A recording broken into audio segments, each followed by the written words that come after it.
Hello, so welcome to my apartment. This time I'm going to be talking about my dad and focus. And when we do things such as school, work, and whatever that we do in our life, we need to focus on what actually matters and how do we know something matters. I thought to myself of focus and how it plays a role in my life to give me a direction. I go into a direction, sometimes it's wrong, sometimes it's right, and it all has to do with focus, where my focus is.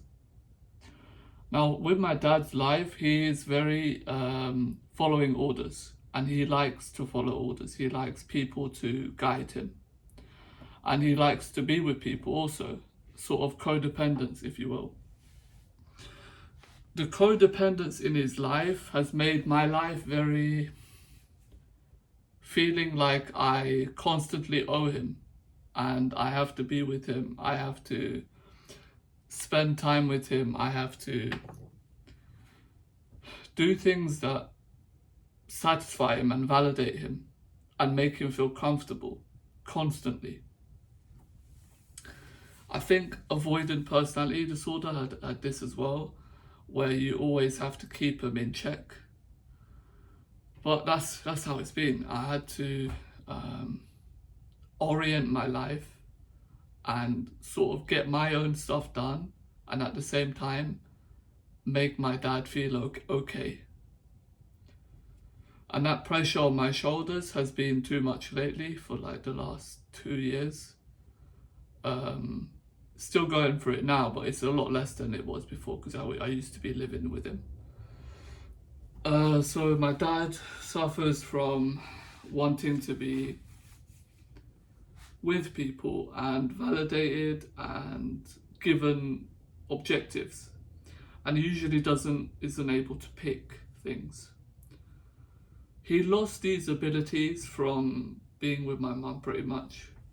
My mum was a partner that was very controlling and obsessed with trying to make the environment her way, and whenever she got frustrated, she would put the frustrations out to you instead, even if you had nothing to do with it. So my dad has been, maybe it's integrated more into his life where he's lost touch with reality. He's lost focus with the things that he does, And with me, it made me have to reflect in my own life as I was growing up to see like what I should focus on and what's important. Is it what people say to me is important? So, what they say in school, what they say at work, what they say in family. Is that what's important in my life, or do I have to structure my life in a way that is more makes sense with the reality that I know, instead of listening to some other reality that someone else says, So I had to do that. I had to focus on things that are tough to focus on and tough to clarify, because there's no one telling you this is the right way. This is how it's supposed to be. This is how you're supposed to see the world, and your thought process should be like this, So building your thought process from scratch, I think it's like one of the most important things. Your thought process decides whatever route that you go. My dad's thought process has been always, I want to highlight this very clearly, this is what I thought about, is to get the right answer, right? As long as he gets the right answer, or he tries to, for him that's succeeding, for him that's being relevant. But a crucial thing, obviously, this might be common sense to some people, is I had to realize that trying to find the right answer is not necessarily a good way to live life and do things, and it's very performative instead of living. Often I've seen my dad not be present in the moment, and it's been very tough to live beside him. because he lives in such a way that is focused on targets, rather than to say, I feel like this today, I'm going to take a nap, I'm going to eat, I don't know, a dessert that I feel like right now, I'm going to have a mango, I don't know.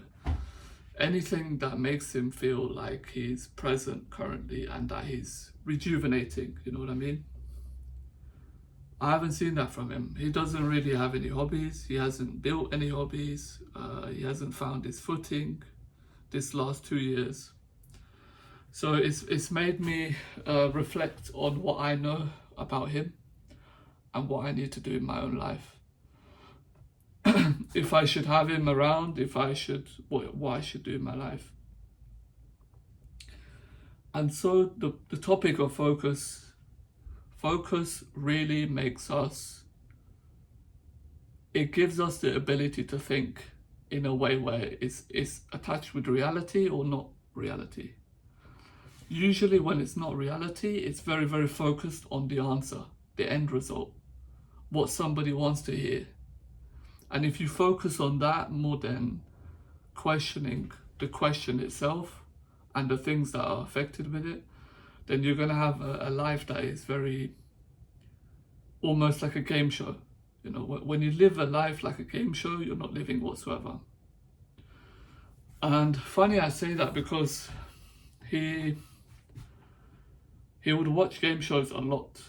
And also my mum was also trying to be like him and trying to one up him, trying to be better in the sense of I'm more knowledgeable than you, or I'm good as you, blah blah blah. And it's a shame that people putting parents to the aside, putting someone's character aside, someone can't live with themselves, can't live with reality, isn't curious about life. And that's what I noticed, that's what I realized. So I had to be curious by myself, pretty much. I had to sort of validate myself, be my own parent, be my own friend, and I'm proud of it. It's just, it's lonely. It's lonely, you feel like there's no one actually living life next to you, and that's so important. It's more important than family, more important than any relationship, any friendship. You need to surround yourself with people that live, that are curious, that ask questions, that are focused on the why instead of what's the answer. And that's pretty much what was happening. I feel like that's it. Yeah, I don't know what else to say. That's about it. That's for the video. See you next.